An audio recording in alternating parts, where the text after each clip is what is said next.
Thanks for joining us for the last of our current series of Invisible Histories talks from the Working Class Movement Library. Today we welcome Kerrie McGiveron to give us a talk which will share with us the results of her research about the organisation Big Flame, which has included much time spent in the WCML reading room. The library's events are, as usual, free. However, we would like to encourage you to support the library if you're able to do so. Thanks very much indeed to those of you who have done so already and some of you who do it very regularly. There's a donate button on our website. Okay, Kerrie, thanks very much, and over to you. Oh, thanks, Lynette. That was a great introduction. So as Lynette said, my name's Kerrie. I've been researching Big Flame now for it's almost 6 years. I was talking to Lynette about this the other day and had a bit of extension. I'm working on a PhD, so it's gone on longer than I expected it to. But I'm hoping that my thesis will be finished by the end of the year, and it focuses on Big Flame, as you can imagine. So today I'm going to talk for about 40 minutes. It will include a lot of video, a lot of sound, some oral history interviews, and interviews that are also online by former Big Flame members. Looking at the screens in front of me, I can recognise some names. I'm glad to see some former members in the room. This is an ongoing conversation about Big Flame. Although I have been researching them for a long time, I've never claimed to be the expert. I think that we are all engaging with this question, and certainly I have been for a long time. The question being, what is Big Flame? Because actually Big Flame have been left out of the historiography, of the literature.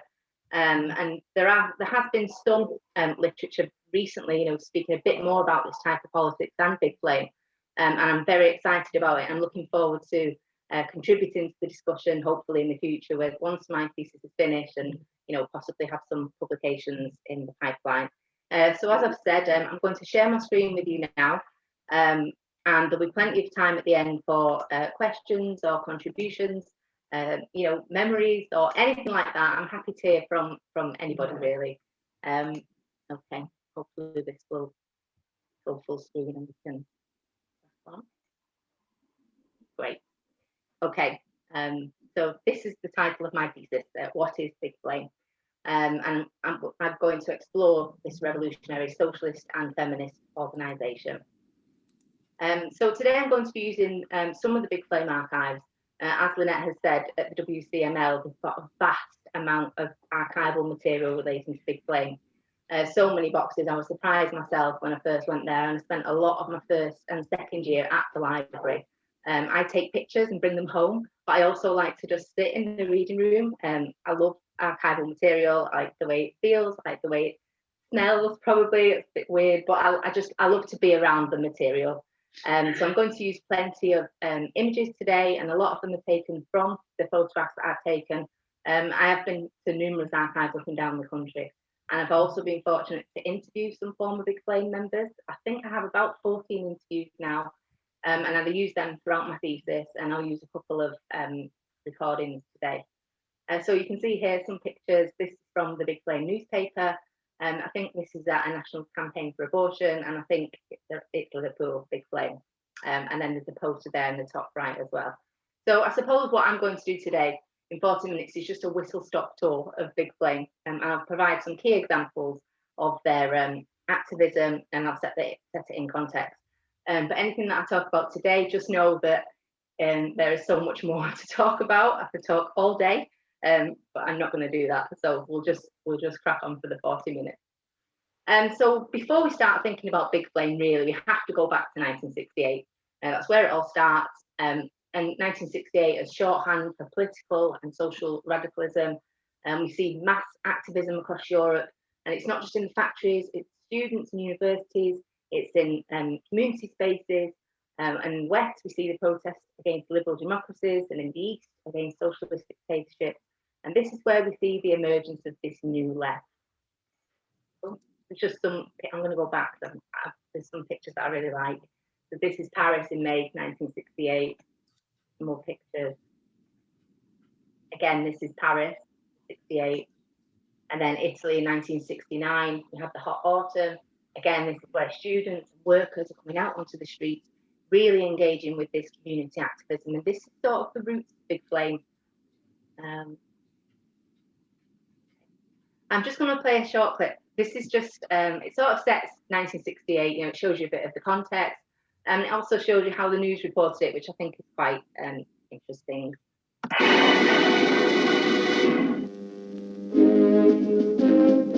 General de Gaulle says yes. Yes to reform, but no to fouling the bed. An expressive Gaulois way of putting it. But the bed is fouled already. Following the students' revolt, France has erupted in a violent attack on de Gaulle's regime. Car production is only one industry to be immobilized by strikes. Oil refineries, coal mines, the backbone of the economy dislocated, the whole communication system at a standstill. The 6 million on strike was just a beginning.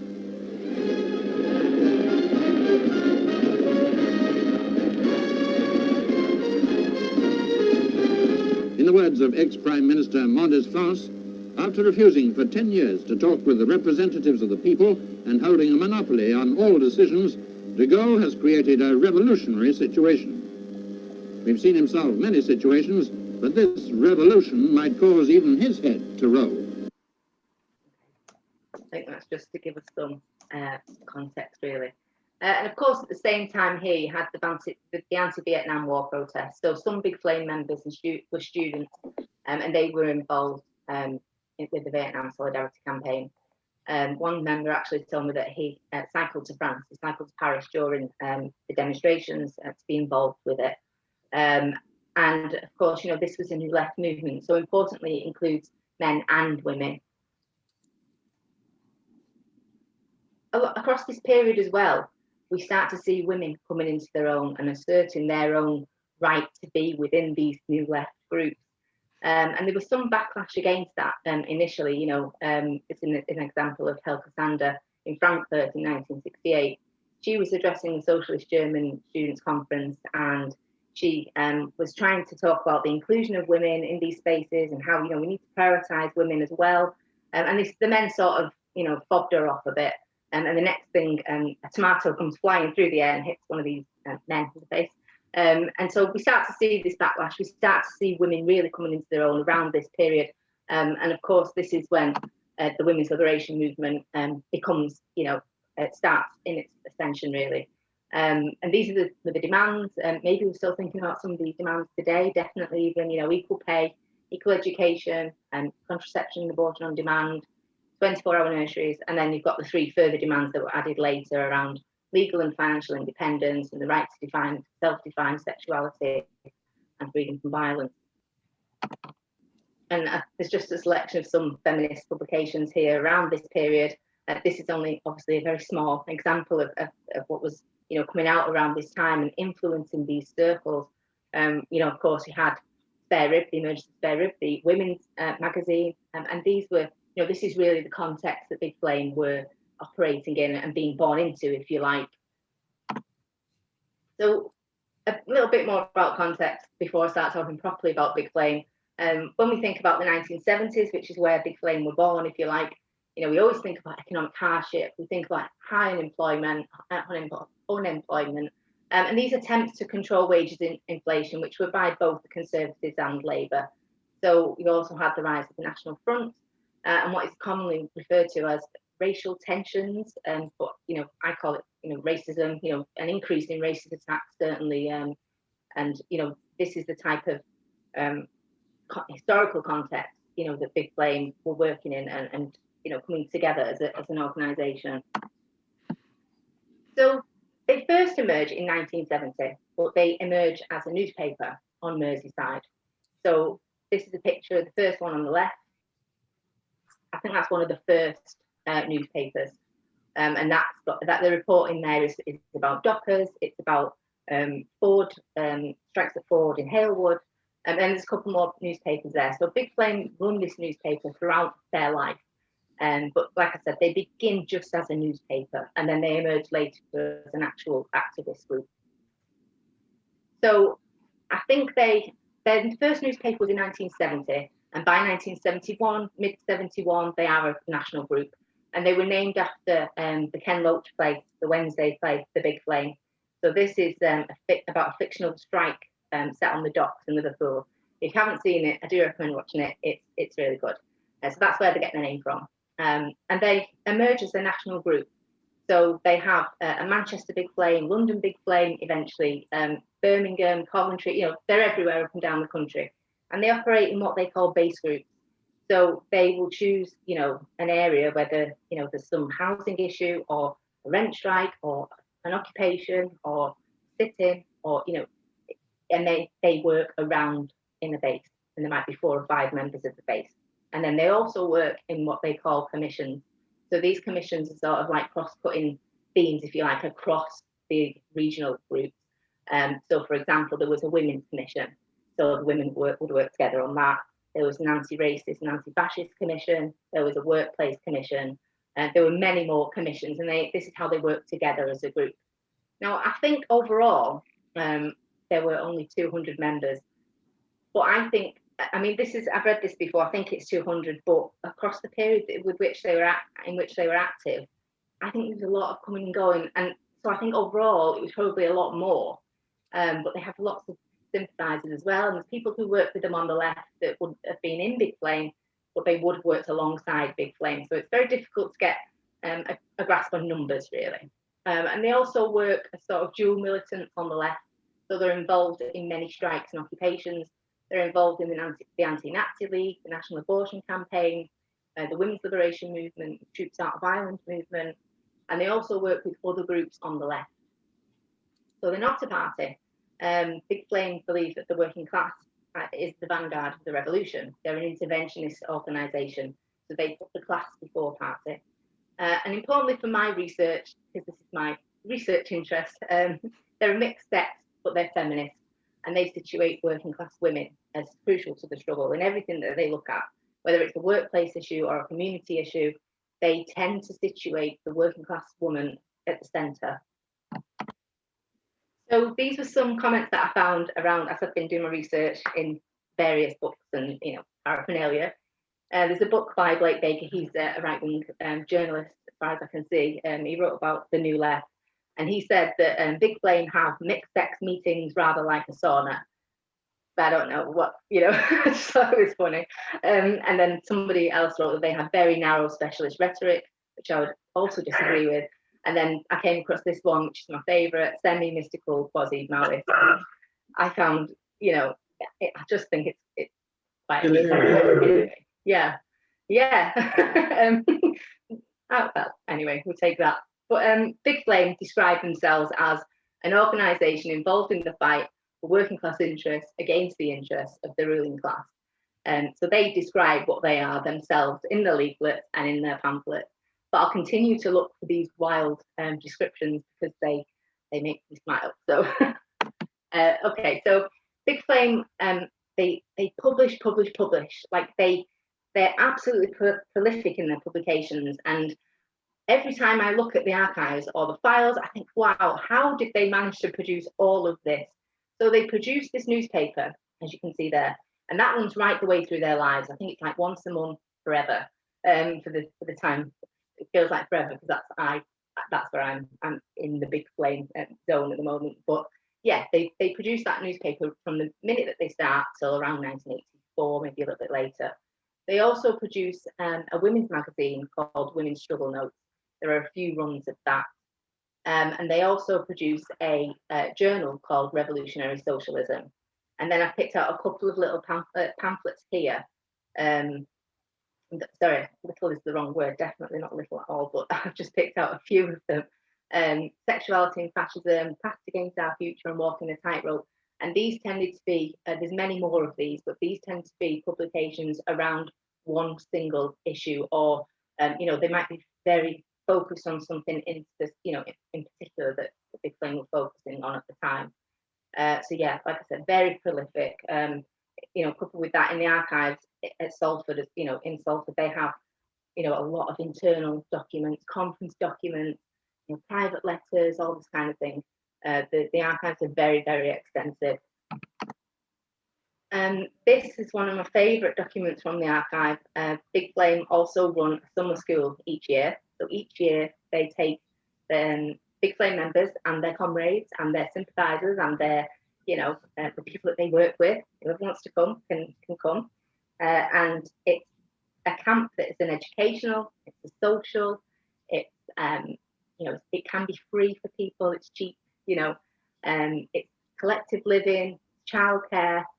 You can see on the programme now, I'm just going to leave it on the screen a little bit while I bang on a bit, but I'm sure you can sort of see, you know, they've mapped out where they're going to have childcare and where they're going to have, you know, a social for men and women, there's magician and theatre for the, you know, for entertainment, and they watch a film, you know, about the hunger strike. So you're thinking about, you know, like I said, education. So the theme for that one in 1981 was sex, class, and revolution. So sounds great. But that is one of my favourite archive documents there. So I want to mention a little bit about the Trotskyist organisations. Obviously, it's not Big Flame, you know, just Big Flame, you know, getting involved in strikes and occupations and producing all these documents. Of course, there are other groups around at the same time, and they work in the same areas, they work in the same struggles, if you like, same circles. So you've got the International Marxist Group, the Socialist Workers' Party, the Workers' Revolutionary Party, and many, many others. There's some on that picture there that's taken from John Callaghan's book, British Trotskyism. But I think that appendix is actually 4 or 5 pages long because there's so many splits and fusions and things like that. But Big Flame tend to work with the International Marxist Group. They don't tend to work so much with the SWP, but they do have these encounters with a lot of organisations and individuals. So it's definitely worth me, you know, saying that, because in the Troops Out movement and the Anti-Nazi League, of course, there were all different people from the left working together. So one of the first interventions that Big Flame were involved in was the Ford base group in Halewood in 1970. So this is where they start their newspaper. And in the early 1970s, Ford had you know, a lot of issues with workplace issues. Sorry, I was just trying to think of the book, Hugh Banion's book. He that covers the strikes at Ford. And importantly, Big Flame are quite critical of the unions because they are a revolutionary organisation and they work from the outside and they sell newspapers and pamphlets and they agitate for this wage parity and for conditions. Now, what interests me about Big Flame is quite early on, you know, in the early 70s, they bring the person up to the factory floor and they try to do this in a lot of their publications and their pamphlets around like even male-dominated workplaces. And they want to show the impact of work on family life. So they will discuss sexuality, you know, they will discuss, you know, maybe domestic violence. They'll even the right to abortion is covered in some of these pamphlets. And so I took a little script here from the Big Flame Ford special. Who's going to admit that he hasn't got a satisfying sex life, or that he's all screwed up about women, or that he prefers blokes to women? So Big Flame aren't afraid of putting that in there, you know, almost these ideas from the women's movement you see very early on in Big Flame leaflets and pamphlets. The next sort of big base group, you know, the base group activism was in Kirby during the rent strike. So Kirby was built as part of Liverpool's slum clearance programme. It's in North Liverpool and it sort of borders Lancashire. I used to live there, which is very interesting to me to learn about the rent strike. This was a few years ago. So Kirby was built and it had a severe lack of amenities. So they moved everybody from Liverpool, from the slums. And notably about Kirby at first was the substandard housing. And this was particularly evident in Tower Hill, the Tower Hill estate. So it was damp and the architecture was badly planned.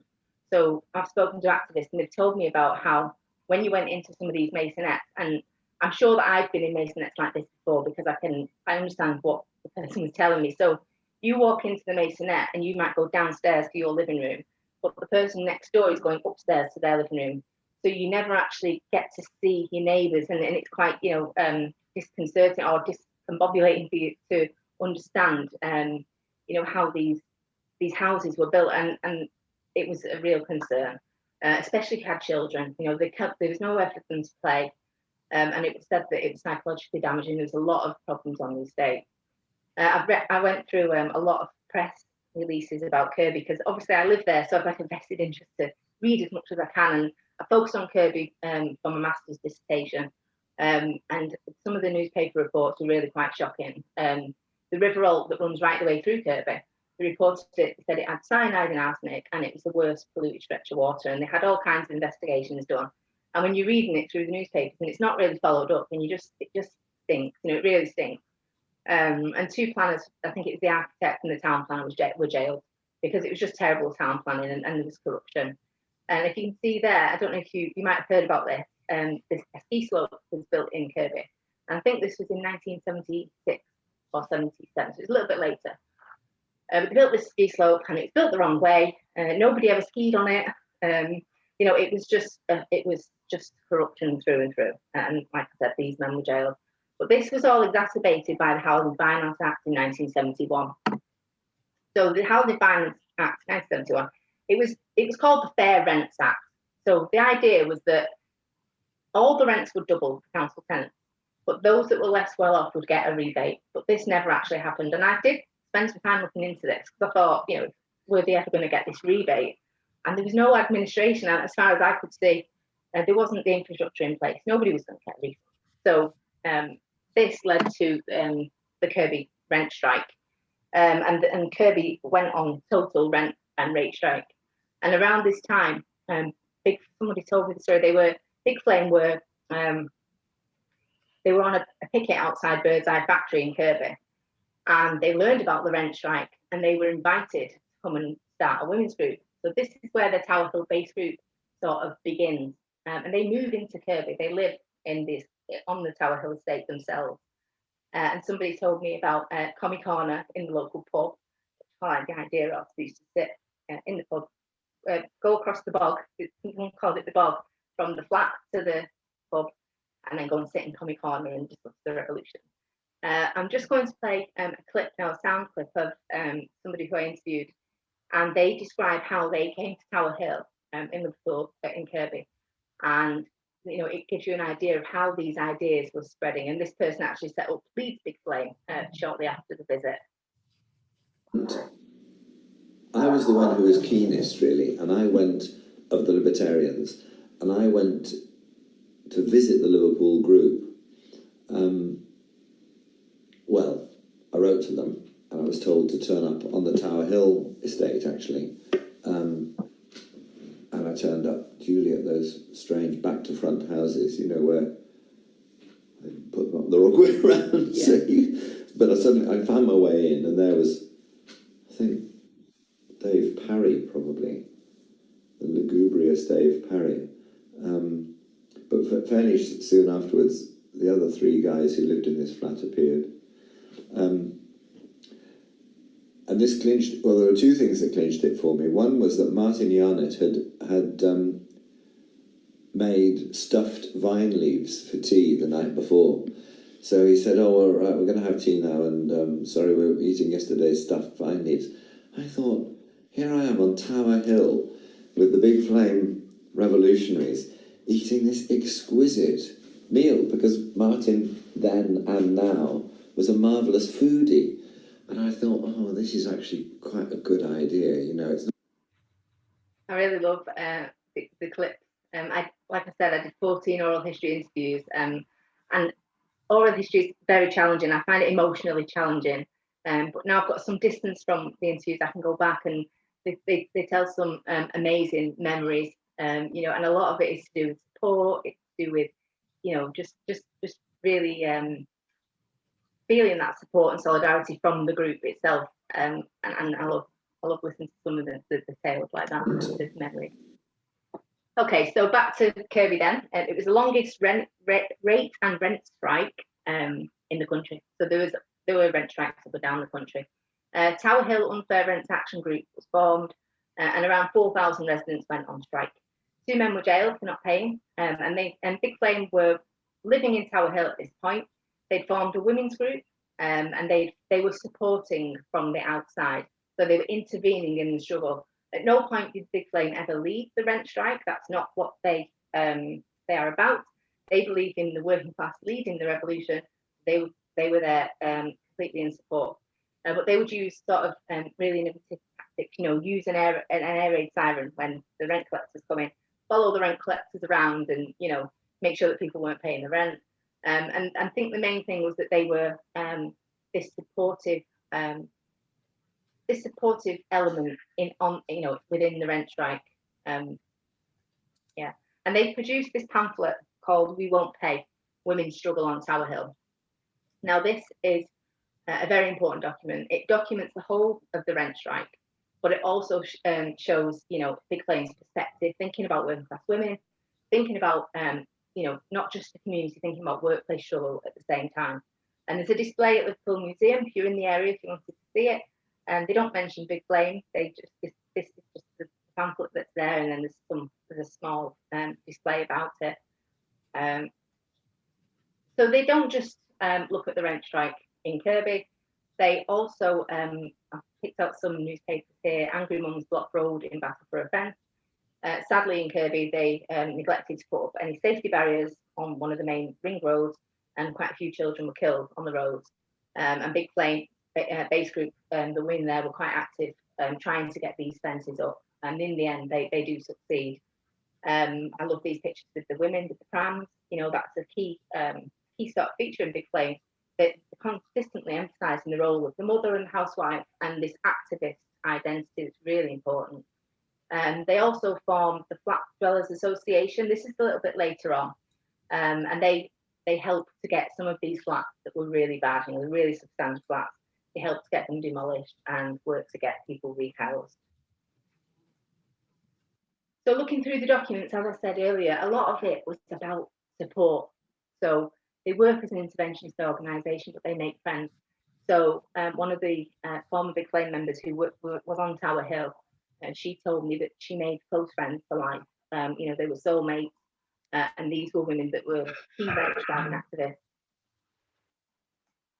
I'm just going to play a short clip. Now, this is from Behind the Rent Strike by Nick Broomfield. It's available on YouTube, as a whole film if you wanted to watch it. This is May Stone. She lived in Kirby. I don't think she was in Big Flame, but she was certainly aligned with Big Flame. And this part of her interview, she really it's the best part of the film for me, and she really sums up what was going on there and how these women were feeling when, and maybe touch on some of the discussions that they were having in the women's group.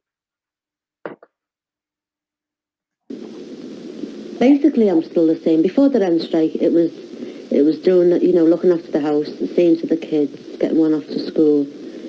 What I was going to do for the tea, I would talk to some of the women, about babies and the problems you have with them. Someone's baby's got a sore bottom, or they've got teething troubles, things like that. Now, I still talk about things like that, but there's a lot more to it. It goes a lot more deeper, even the kind of conversation like that. When you're talking about babies and you talk about the clinics that they go to, you're no longer discussing the baby's teething problems. You start talking about the clinics and the kind of clinics that's there for you. And when you start talking about what you're going to do for the meal, for the tea at night, you start talking about prices then, which is something that I never, ever done before. I knew that there was problems there, but I didn't think that they were pointed at me. I didn't think they had anything at all to do with me. I've changed in that respect. I question everything that comes along now. And if in any way I think that I can save, my own kids and anyone else's kids from being in the same position or an even worse position, well, I think it's about time that we decided to do something about it. That's, like I said, that's my favourite clip from the Rent Strike documentary, and I would recommend watching it. It's really good. So one of the key debates at the time was around wages housework. So wages housework sort of does what it sort of says, or what the request is. So it was a global feminist movement, and this began in Italy with publications by Maria Rose Della Costa and Selma James.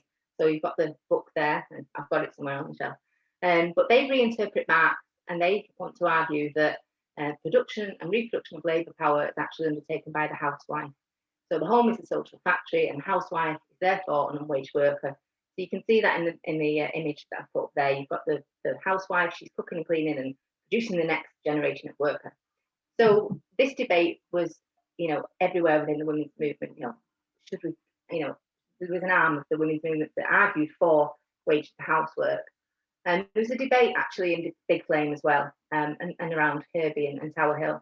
Obviously, the other side of wages housework is that, are you just going to keep women in the kitchen by paying them to stay there? So Big Flame engaged with this debate, but in the end, they settled on the demand for an independent income for all. rather than focus on housewives. But at the Tower Hill Base Group report, a bit later, I think it's in 76, they write, yes, these were struggles for wages to housework.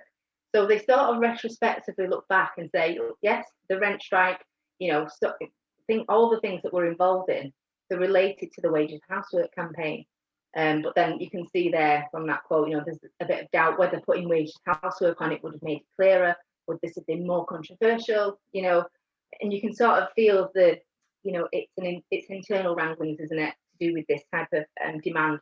And like the end of it, because it is a perspective and it does shape the demand. So if I ask for wages for housework, then can I go on strike? This really, it positions the housewife as a worker and with the right to refuse that labour as well. So these are the types of things that Big Flame were engaged with at the time.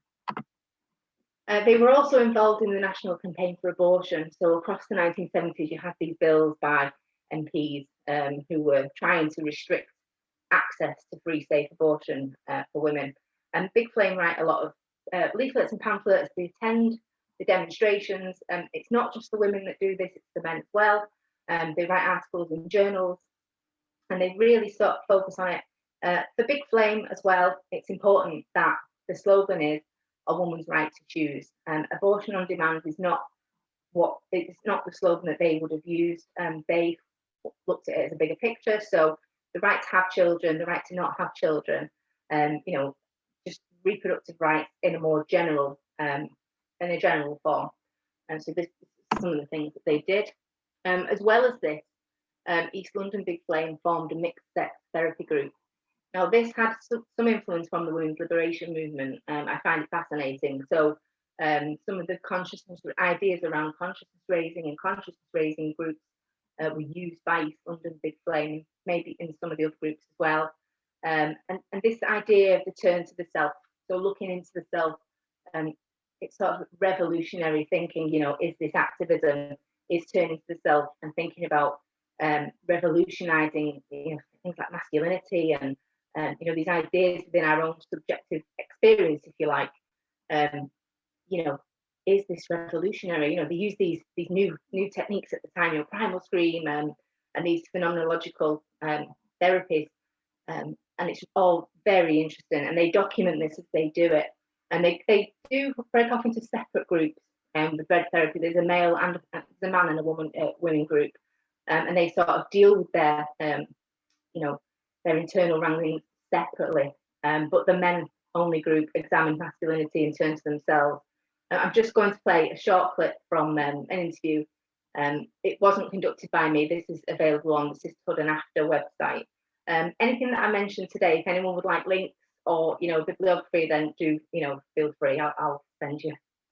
I'd been led to believe was that it was sexist for men to rely on women for emotional support and not to look to other men for emotional support. So forming a group where we could actually support each other emotionally, whatever that meant, was a form of anti-sexist action. But I did hate this idea of men's liberation. I thought this was totally politically incorrect. Because if you've got the oppressor and the oppressed rules, it didn't make sense at all that anybody who's in the oppressor role could actually be oppressed, especially men. But then again, I was very influenced by my reading, which is mostly radical feminism. I was just reading voraciously at the time. What kinds of things?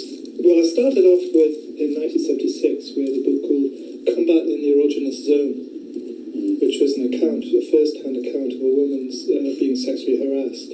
I think a Swedish woman, I can't remember the author's name. And then I read Kate Millett, Sexual Politics. The book that had the greatest impact on me was Andrea Dworkin's Woman Hating, which sort of blew my mind. I mean, I cried all the way through Combat in the Erogenous Zone. And then I think I read Woman Hating shortly after, and I thought, these bastards, men. And I was caught by this feeling of great grief that I hadn't been informed correctly about the oppression of women, which turned into terrible guilt and shame when I read this really angry account of what had happened to women over the years. I think it's really interesting to think that members of Big Flame, they were thinking about these, these really strong emotions, around, feeling guilt and shame, around, maybe particularly being in a mixed sex socialist feminist organisation and learning from those around them, and certainly the wave of feminism and as the participant said, the feminist literature at the time, and it's something that I'm really interested in.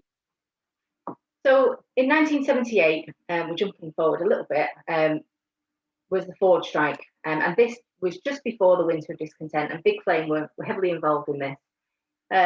So there was, again, restrictions on wage increases, and they limited it to 5%. So they're trying to smash this 5%. And Big Flame groups were active at Ford, Halewood and Dagenham. But this time they were working within the factory and intervening from the inside. And Big Flame formed the Ford Workers' Combine, which was a sort of mix of a coalition, if you like, of activist groups who formed this combine. And their aim was to pressure the unions to smash this 5%. So they aim to fight for more money and less work, and forcing the union to fight for its members. But importantly, they also, in their documents, they want it's anti-racist and it's against discrimination against women. So they produce Fraud News, which has got a bit of a Big Flamey feel to it. 57,000 were out on strike for 9 weeks, and they had Ford Combine actually forged international links with other plants. And importantly as well, they had help from the Ford Wives Action Group. And one of the women that were interviewed on the picket line was asked if she worked at Ford, and she said, "I work at home as a housewife." And I think that's really interesting, because we're starting to see these ideas emerge, and that they are such an important part of Big Flame politics, even in a male-dominated workplace. They also produce a record. This is the Ford Combine. Their slogan was £20 on the pay, 1 hour off the day with no strings. So some of the lyrics, you can have your 5% because that won't pay the rent.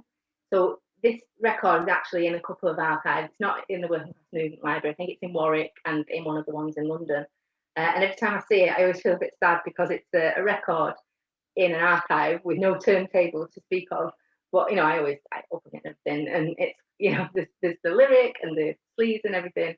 But I found a clip of it, so I'm going to play that for you as well. And it's got a bit of context around the Ford strike as well.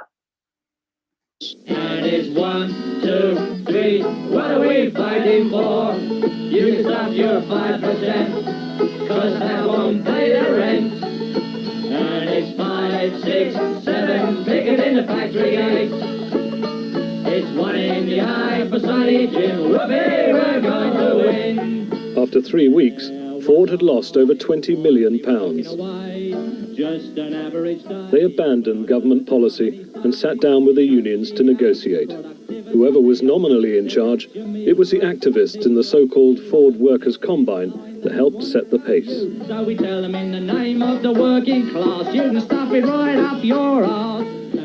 I think the effect of the unofficial movement was to force the official movement to take a more militant position and make it much more difficult for the official movement to sell the strike out. 6, 7, picket in the factory gate. There was a feeling of empowerment, but not that it was going to alter society too much. What it was going to do was right an injustice. Some of us would have liked to extend that, looking towards changing society, but the trade unions have never been identified as solidly revolutionary. They are not that. Were you all just young revolutionaries who wanted to change the world? What a wonderful title. Yeah, it don't look like it now. So that was John Bohanna. He was a shop steward in the movement. I don't think he was in Big Flame, but he was aligned. He went to Big Flame meetings and things like that. So anyway, at the end of the strike, the union settled 16.5%, but there were penalty clauses.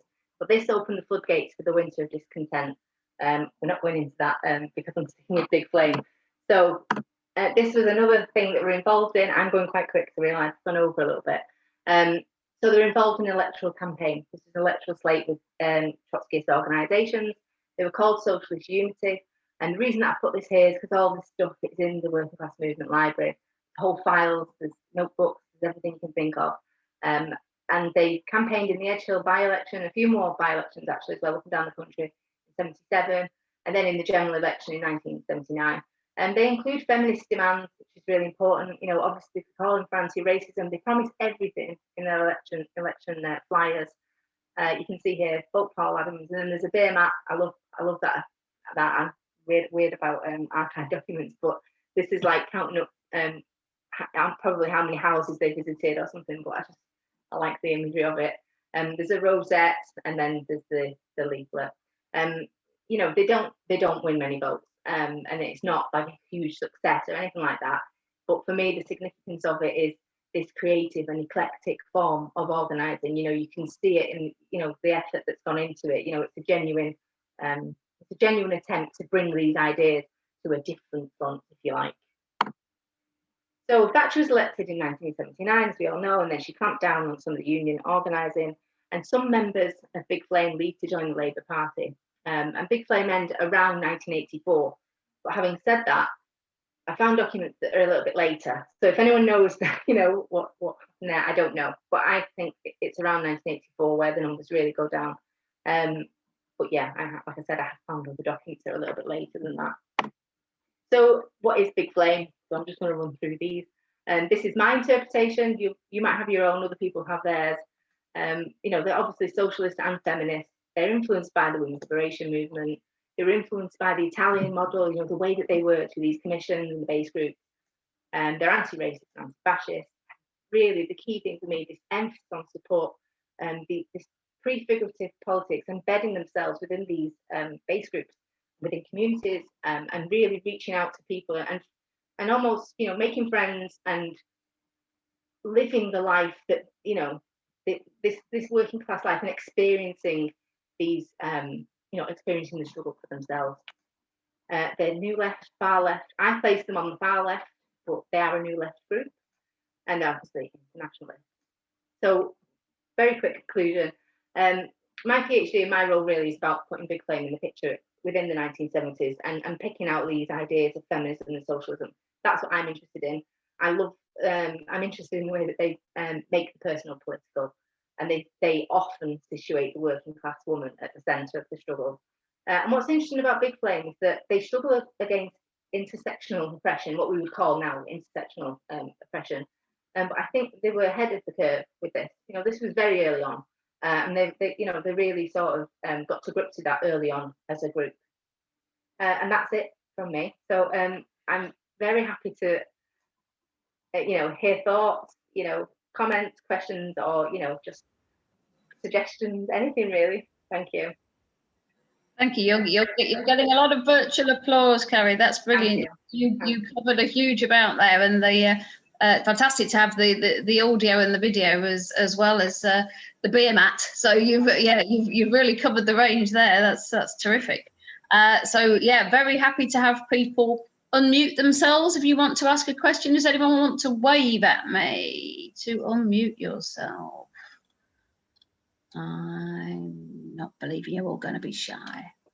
Oh, Greg, are you unmuted? Do you want to? Hi, yeah, Hi. Go for it. Yeah, I wanted to make some comments. I mean, I think you've talked, you've got very eloquently to one aspect of what was going on here, but there were others, which I'm sure you know, but I'd just like to refer to a few of them. You have a cover in there, Labour Fakes a Left Turn, which has a picture of Jim Callaghan. But what that is it's a photo montage from the cover of Victor Serge's autobiography, Memoirs of a Revolutionary. And that book was spectacularly important to me. And it was something that I'm eternally grateful to Big Flame for putting in my hands and saying, read this, because this was a completely different history of the Russian Revolution from the one that anyone in any Trotskyist group, let alone any Stalinist group, would have come across. And I think what happened later on and the opening of the archives of the Soviet Union kind of said we were on the right track to pay attention to what Serge had to say.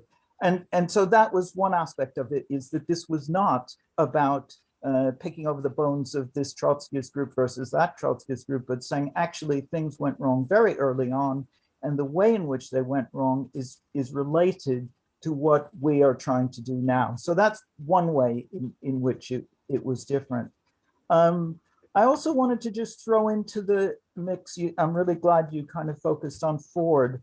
I just wanted to tell people about something that happened after Big Flame collapsed nationally, which, as you say, was in 1984, although in Liverpool, it did actually continue for about a year after that, because we didn't agree with the decision to wind it up, which was that in 1984, the women who were the sewing machinists came out on strike to resolve a grievance that had gone back for 17 years over the fact that they weren't being paid properly for their skills. And because Ford's was integrated on a European scale, as soon as you had a strike in any component factory, you could shut down the entire Ford network, which is why they set up the Ford International, the European Combine that you were referring to. Now, the Big Flame part of this story is this. The women ran this very militant strike, and coinciding or immediately after their strike, the official unions called a conference of all the conveners of Ford from all over the world. And this was taking place in Liverpool, but the women weren't invited. And so there was then a kind of fight on the floor of the conference of where are the women? Why are we not hearing from the women? They're the ones who've just been on strike. And that, I think, really kind of gets to the point that you're making, that there was this unresolved issue of what was the role of the women in this working class fight. Anyway, there's lots of other things I could say, but thank you for what you've got. Thank you. Kerrie, anything you want to add in there? Or? No, I think it's great. Okay. No, all good. No. Okay. I've spoken enough. Well, we have some specific questions, but okay, so before we get to questions, maybe people want to do more comments. Julian, do you want to unmute yourself? Thanks for taking us back to all that stuff. They were great days.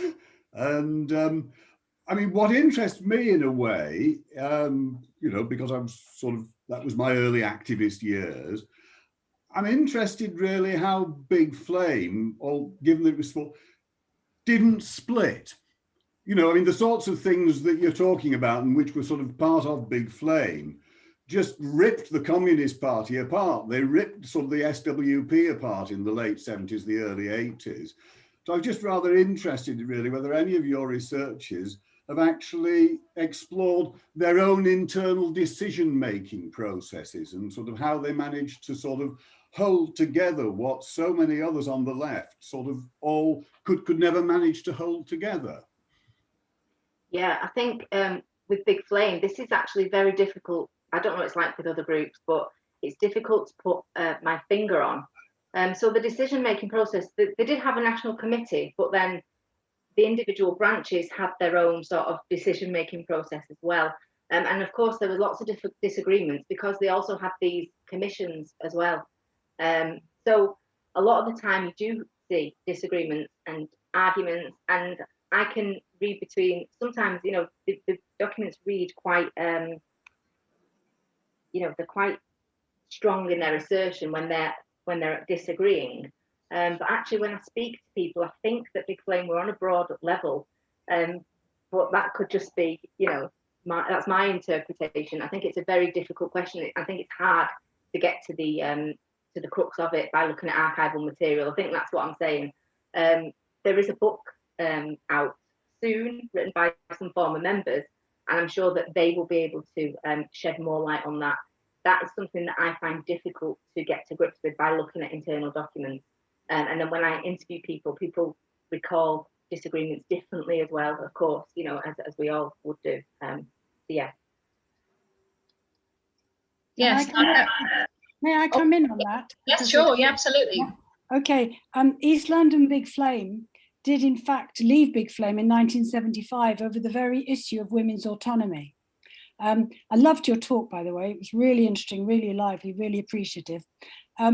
As often happens, East London Big Flame, which was actually very strong for a number of years, was a little bit to the side. I appreciate that. I'd just like to emphasize that the Red Therapy Initiative, it was not about turning away from activism to look at the self, which is always how and you didn't actually say that, but it's often how it's stereotyped. It was very much about tackling internal conditioning in order, in a way, to be better activists and better people. And in no way did the people involved in red therapy stop being activists. In fact, they carried on being activists all through the life of red therapy, which was a number of years, I think it was about 8 years. And since, in their lives since, you know, we've all in different aspects continued to be activists. So there was no sense of turning to the self away from it. It was more dealing with our internalized conditioning and oppression, you know, which was actually holding back our ability to act creatively and constructively in the world. Another aspect, the big strike, the big Ford strike, I mean, that actually, a lot of that started in East London, and the people in the Combine were ex-East London Big Flame at that point. So again, that was a big kind of, actually an East London thing rather than a national Big Flame only, you know, Liverpool Big Flame was something that we were kind of very much contributed to. We had a Ford's group for a number of years while we were active. And we had a number of other particular struggles. We've got our own website, and it's got about kind of 16 aspects of different campaigns, struggles, things that we were involved in. So it's online. So I don't know if you've ever looked at it, but you've got masses of documentation there as well. And we were in dialogue with Liverpool, and we went to a few conferences. On the whole, we were operated fairly independently, but as I say, in the end, we did split over women's autonomy. And there were just a number of things that I would just flag up for you that you might like to include. You didn't mention Portugal, which was actually influential, and a number of people went to Portugal, the revolution in Portugal. Politics of autonomy, a lot of continua, was very much part of our thinking and arguments. Troops out, a lot of people were involved in. And also our Ford's group had, and the Ford's group, the Combine in East London, had contacts with Detroit as part of the International. And actually some ex-Ford workers visited Detroit within the last 6 years and made contact with ex-activists from Detroit. From the League of Revolutionary Black Workers. Yeah, so that there was that connection as well. So there's a few other kind of leads there. The material, the actual documentation is in the Mayday rooms from what we did. And also we do have a copy of the Johnny Striker record that was made. We've made a copy onto CD as well, just copied it on. If you ever need so if you want it, we can send you that. Yeah. Oh, great. Great. Good luck with the work. It's great. Thanks so much. Yes, I have been on the East London Big Flame website. I mean, being on it is the real understatement because I'm always on Big Flame websites. But yeah, all the documents and the digitizing of documents, I think it's wonderful. I think it's important, particularly now. I mean, I've struggled to get to archives for like a year or whatever, and it's been hard. And having that resource there, and like you've mentioned all of Portugal and autonomy, and the Ford links with Detroit.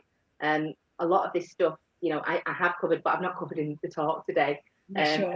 But yeah, I'm, I don't think I'll ever have a definitive answer about Big Flame. Even once the thesis is finished, I want it to be a discussion, and I want people to, to continue to build on it. So I'm always like that anyway. I'm always learning. So yeah. There was always that tension. That's I really appreciate that. There was always that tension between the women and the men, as people have acknowledged, bound to be. How could there not be? And there was also a tension between centralization and independence, and the more libertarian and the more people who wrote a lot of documents, which people had to read before they spoke, and the people who were more into direct action. And it was around those two issues that we split, actually, from the organisation. Yeah. Anyway, thank you. Thanks to you. Yeah, if anybody wants to get in touch via ourselves with Kerrie, do drop us a line by the library if you've come to us newly attracted by this. Yeah, the Mayday rooms have got some great Big Flame stuff, and I know Kerrie's used them as well. But they're going great guns with digitisation, and we can learn a lot from the Mayday rooms. That's for sure. Having said which, our archives we're very proud of, and thanks Andrew for pointing out he was one of a number of people to deposit Big Flame stuff in our library, and a favourite theme of his is the importance of ensuring that personal archives are kept safe and deposited in appropriate places, and amen to that. Right, Tom, you've got your hand up, so would you like to speak to us? Hi, thanks, Kerry. That was fascinating. I'm from Liverpool, where I've been for the last, God knows how many decades. I started off my politics in the IMG in 1973, split from the IMG with most of the Liverpool branch to form a small Trotskyist organisation called the Revolutionary Marxist Current, who produced a national newspaper called The Spectre. And about a year and a half later, we decided to join Big Flame. I mean, what stands out for me is the emphasis on anti-fascist and anti-racist work in particular, because that's where my politics have been started and where the politics continue today. And in fact, you mentioned the pamphlet, The Past Against Our Future. I was one of 3 Big Flame members who spent 3 days in London to produce that pamphlet. In fact, I can't remember the name of the comrade from London who was there. I do remember half the name of the other person called Larry something. Greg might know who I'm referring to, who was a bit of an expert in economy. I think The Past Against Our Future actually stands today in importance. I mean, when I discovered it, it was online. I've been using sections from it to talk to anti-fascists in Liverpool and the left in Liverpool, and it's as relevant today as it was then. And for me, it's the biggest part, I think, of my involvement in Big Flame was that particular aspect, which is central to my politics. I was also, incidentally, National Secretary for a year from 1979. Thanks, Tom. Before we get to Neil with his hand, we've got a couple of things in the chat. We've got a couple of definitions Ken's asking for. One, can you define what Trotskyism meant in the 1970s? And what is intersectional oppression? I'll answer. Okay, so intersectional oppression is when you're thinking about how people oppress in many different ways. So you think of working class oppression and poverty and all those other things. But what happens when you add gender to the mix? What happens when you add race to the mix? So this is what intersectional oppression is. And what Big Flame we're doing is trying to, think about all those kinds of oppression and how we can sort of address it all, and perhaps break it into, autonomous groups and think about how we're going to address oppression, intersectional oppression. I'm going to throw that first question out to the group. Would anybody else like to answer what Trotskyism was in the 70s? Oh, okay, yeah. Yeah, Lucy? Do you want to unmute yourselves again? Yeah. Without going into complications, it was basically, I mean, I worked in Fords in Dagenham for 3 years, and from about 1977 till about the end of 1979. So I was involved in the 9-week strike and all the rest of it. And in the setting up of the Ford workers group, which was Dagenham, and it then became part of the Combine. Although we weren't actually a Big Flame group as such, and I can explain why, and that relates to Trotskyism. A lot of the groups, these groups, Socialist Workers Party, IMG, there's probably a few others I can't remember, were all basically around the factories, and they would turn up whenever there was a strike, but only when there was a strike. And they would come and sell their newspapers. There was a lot of people, the other one was the Workers' Revolutionary Party, which at one point had 50 members inside my plant. So when I arrived in Dagenham, it was after I just come back from Portugal, and that's how I made contact with Big Flame, because they had turned up in Portugal.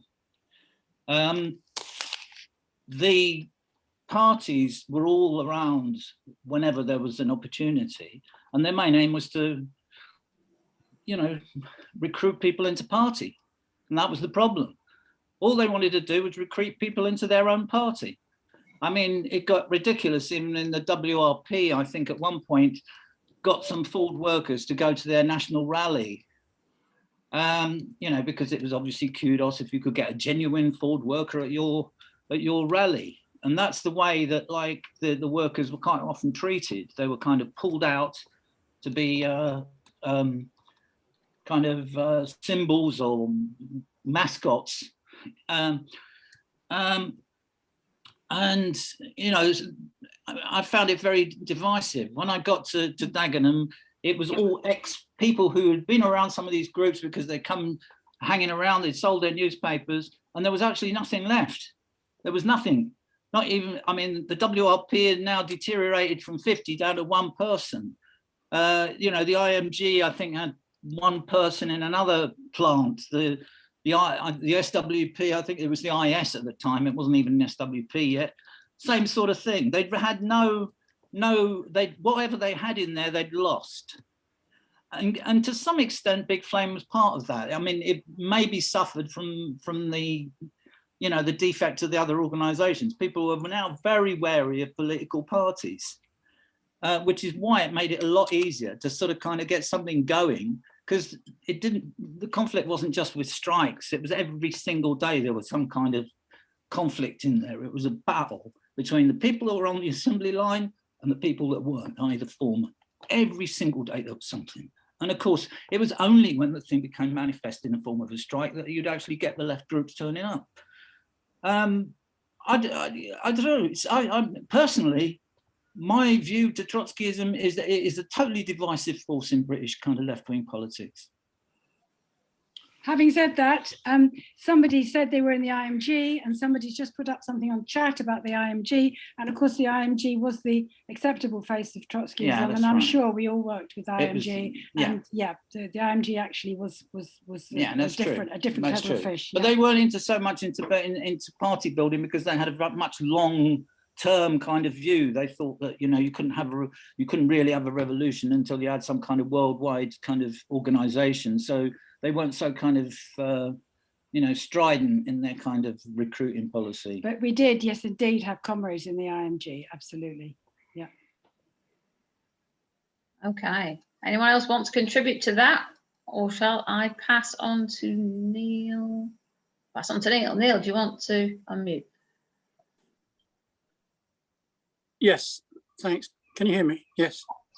I just wondered, Kerrie, and like everybody else who's spoken, I was very, very interested to hear your talk, and you've clearly done masses of research. It's really quite strange being someone from that era who was a participant, hearing your activism being, you know, talked about as a historical context rather than in the present. But there was just one element which I just wonder whether you'd actually come across, and that was the origins of Big Flame. Clearly, you know, the name Big Flame from the Ken Loach film and the people in Liverpool, they were the beginning of the newspaper and the beginning of Big Flame proper. But there were a number of sort of groups that joined in, if you like, and eventually became part of Big Flame around the sort of, they were called libertarian groups. And there were groups in London and there were groups around the country who were really sort of, I should say, socialists and anarchists and activists of one sort or another, who came out of the sort of underground movement and various others, but didn't have a party formation at that point, who saw Big Flame as a sort of acceptable form of party to join. Just to give you an example, when we set up Manchester Big Flame, we set up a meeting in a pub, I think it was, and we invited Big Flame in Liverpool to come over and recruit us, if you like. And they sent over a wonderful woman called Senny and the chap who's already been mentioned, Dave Parry. And they came into a room and it had about 50 people in, and they were absolutely stunned to see the amazing turnout. And the turnout was pretty much a mix, well, a split of Maoists. So that the point about the semi-mystical Maoists is not 100% far from the truth in some aspects, of formal Maoists who were interested in Big Flame, and libertarians. And all those people, some of them actually continued into Big Flame and stayed for a long time, but obviously others drifted away. But that was certainly one of the sort of formations. Now, I know East London had a different story, and Manchester and Big Flame were probably quite distant in both in geography and in various other aspects. But there were regional and local differences to the different groups. It wasn't just, you know, the Liverpool group and things coming from Liverpool. It was quite a national movement from early on. People recruited from different segments of the left. Thank you. I think we'll just move on to somebody who hasn't spoken before. In the chat, we've got Alan, who is keen that Kerry looks at the communities from which the women in Kirby came. He wonders if you've done that already. He thinks there are strong matriarchal communities in North Liverpool around the docks from which many families were moved to Kirby. The story of the Eldonians, or at least its beginning, in Vauxhall could be viewed in this way, for instance. I haven't done any research, around this. I've just wrote that down actually. But yes, I bet that, you know, I could, if you watch the Behind the Rent Strike documentary, you see that strong matriarchal, the idea of, the North Liverpool mum, if you like it, for want of a better phrase. I just have my husband's voice in my head then, because he says, because he's from Liverpool, and he says it's Scouse Mars, but he says it in a better way than me. But yeah, that is something that's really, really interesting, and I will look into that, because I'm interested in the background of that. Thank you. I'll the chat, because there's all sorts of interesting stuff in here, so I will certainly send it on to you. Jonathan asks if anyone recalls the day school on children and socialism and the children's group making demands. Is that something that anyone has a memory of? Jonathan, do you want to tell us any more about that? Yeah, I just recalled it being a fairly dry day where we were discussing this very theoretical and practical issues, and the children made it very real for us by coming in and saying, enough of this, actually we've got some things that we want. I think one of the things that Big Flame did that other groups didn't do was taking children much more seriously, and children as a particular group of society. That was all. Okay. Simon, do you want to add to that? Can you unmute yourself? Unmute myself, yes. I was going to ask a question about PI, which is the Paedophile Information Exchange, and their attempt to infiltrate Big Flame and influence the agenda on children. And I remember them at a conference in South London, in Brixton, and also at the Leeds Summer School. And they were an offensive, but sort of dressed up with liberation ideas, I suppose. They were into abusing children, and unfortunately, we collectively were able to protect the children. And I don't remember there being a child protection discussion. It was just quite rightly felt that this early attempt by paedophiles to insert themselves into a revolutionary socialist organisation was beaten off by us, perhaps in the same way as the spy cops were also beaten off us, because we were certainly subject to infiltration from right-wing forces of various types. So, going off the subject of the children's day school, but as I remember the chronology, I think children and socialism followed the successful rebutting of these false, fake, abusive ideologies. Okay. Anybody? Keith, do you want to come in there? Can you unmute yourself? Okay. Yeah. I wanted to come in on things that various people said about children.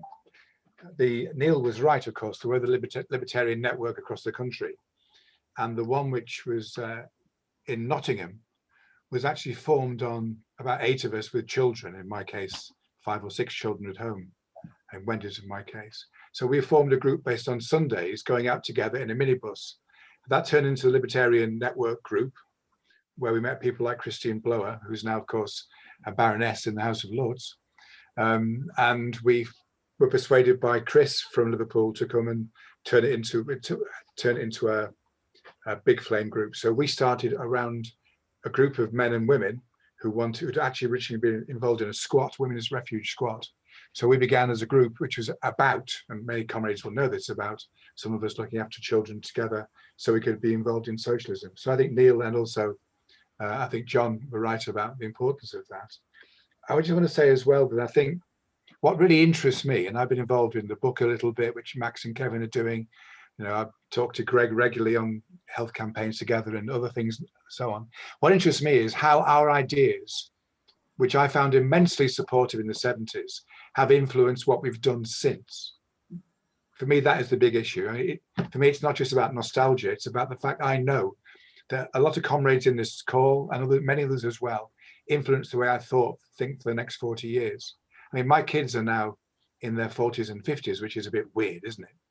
But I mean, it was massively influential, that whole perspective on feminism and on children's rights and so on. Although I don't think my kids were involved in the actual children's workshop, which was mentioned.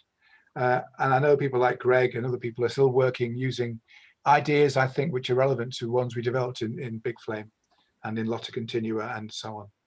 So yeah, what are people doing now? That's what interests me. I mean, as you may know, because I've posted it, Independent Working Class Education, which I helped set up, is holding a session next week. I think Kerry is going to be there. We're talking about the 70s. How can we learn from the 70s to look at what happened in 2020 plus? So trying to keep the whole generation of understanding, learning, being self-critical, recognizing what's good and what's bad, and moving on. So folks, what are we all doing now? That's the question for me. I see some smiles on this call just now when I said that. Oh, yes, go ahead. Michael Richardson waving. I'm not Michael Richardson. I can see two small faces. It's only got our name on. Yeah. Oh, hello, Sheila. Hello. Sorry, I've got light shining on my screen. Hello, right. I wasn't in Big Flame because a lot of friends of mine were, and it's nice to see people. I know John Bohanna was not a member, but I don't know if people know that he's been ill, that Joan Bohanna died, and John is in a care home in Liverpool at the moment. And I think he's quite isolated, so I'm sure he'd be glad for people to send cards and things. I think it's very difficult when you're looking at things from the present back to the past, in the sense that you go by what's visible now. And I think you need to get wages for housework into proportion. They were a really small group in the 1970s. They were voted against by thousands of women at the Women's Liberation Conference. And socialist feminists, by and large, of which there were several hundred, if you're going by, who went to conferences, were largely opposed to wages for housework. Few socialist feminists supported them, but not many. And we did take into account other forms of oppression. I mean, that was why we called ourselves socialist feminists. I think in the men's groups, there is that tension between people feeling concerned to express a guilt about being men, and also others trying to say, we actually want to be more positive and think how we could be men in different ways. Joan Bohanna went to a Beyond the Fragments camp where she met Alan Hayling, and she went back to John Bohanna saying, actually, this Ford's Combine people, they seem to be all right. So that's a little kind of underground bit of history.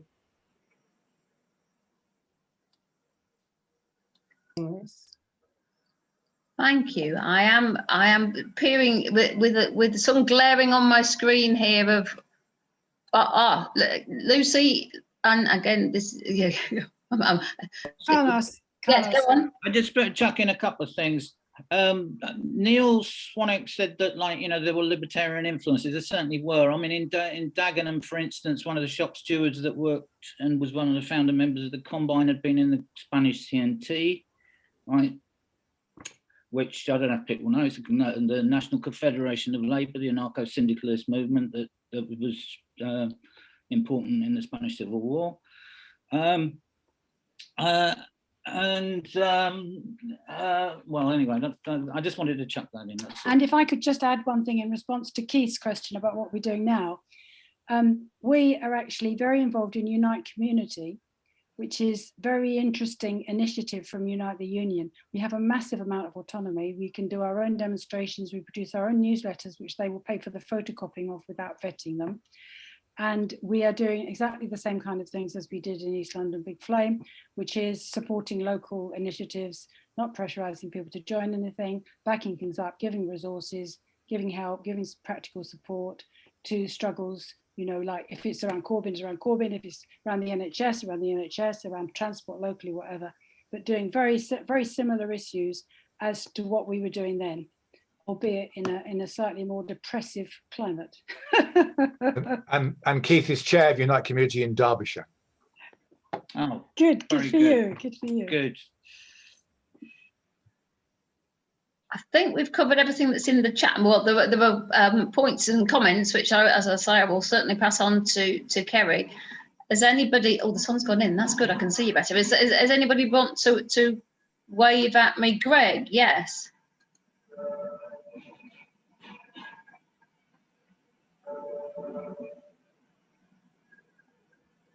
Oh, yeah, sorry. Hopefully I've unmuted. There you go. Yeah, you're there. Yeah. I think it is worth, particularly as this is a kind of a group of people interested in history, to point to the little book that is about the history that is behind the film, The Big Flame. And it's a book by Bill Hunter called They Knew Why They Fought. The history that's behind the film is the history of the Blue Union in the 1950s. So there is more to this than the fact that there was a film. What's more to it is that there was this huge anarcho-syndicalist movement on Liverpool docks that found itself in conflict with the TNG and with the Communist Party, and whose legacy lived on and was still there in 1995. So you had this tremendous tension between the Blue Union and the official structures of the union. And anyway, the 1995 story is another one. But I do think that that's quite relevant. The film, The Big Flame, wasn't just a film. It was actually a reflection of a very powerful history on the docks. I just wanted to throw that in. Thank you. Thanks. Martin Francis and Sue McSee, you will put your hand up. Yeah, oh, yes. Martin speaking. Good to see you all. I was just thinking about the repercussions, not just in terms of political activity of having been in Big Flame, but really about how you think about things in general, politics in general, how you interpret it and so on. And I think that's followed me all the way through from the 70s. I'm now 50 years in education, one way or another, and constantly informed by the way we talked about things, the evidence searching and so on, the debates that take place, the kind of attempt to listen to others, listen to other voices and reinterpret things from your own perspective. I'm now, where we are now, I'm now in the Green Party, but within a group within the Green Party called Green Left, an eco-socialist group, and working in very much the same way as we tried to work in the past.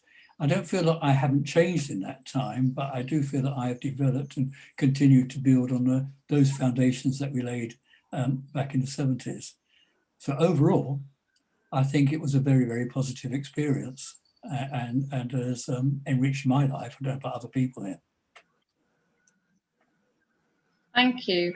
With so many people with fantastic memories, I also, as a good librarian stroke archivist, I should say, if any of you has any documents that you want to be depositing, I'm sure the Mayday rooms in London and ourselves are certainly very interested in collecting this material, and Kerry has made fantastic use of it, and other people do as well. But it's Kerry has really trawled it extensensively, and I'm sure she would be delighted if more came in. Although you've got to finish your PhD at some stage, Kerry. Okay, does anybody else want to say where you are now? Answer that question, or okay. Well, again, I sort of say if you do want to get in touch with Kerry via ourselves, just drop us a line, and we're happy to forward any messages through to her. This has been a good long session, thanks to Kerry. Wanted lots of interaction, and Kerry, you got it, so great, well done. Anything you want to say to finish up? No, just thank you for everyone participating. I'm always interested in hearing from people who are involved or aligned with Big Flame, or involved in that type of activism. It enriches my understanding, and I've got lots of notes and things to follow up. Well, maybe I'll finish my PhD in December, who knows, maybe not. But yeah, thank you. Great, well, thank you very much. We have all learned a lot from each other, but led by yourself, so thank you. It's much appreciated. So we are taking a summer break after today's talk, but we will be back on Wednesday the 15th of September with the talk by Paul Solverson, marking the 125th anniversary of what Boltonians always say was the original mass trespass on Winter Hill. Details of our first 3 autumn talks are now up on our website, and there are plenty more talks on the way. We hope you can join us, maybe even by September in person. We'll certainly still be live streaming them though. And a reminder that this talk has been recorded and will be uploaded to our YouTube channel shortly, and we'll be putting the link on the event web page. And again, a final reminder that our talks are, as usual, free. However, if you're able to support the library, we'd be delighted, and there is a donate button on our website. Thanks again, and goodbye until September, unless you want to book into the library to make an appointment as a reader, in which case we'd love to see you before September. Take care, in solidarity. Very best wishes from all at the Working Class Movement Library. Goodbye.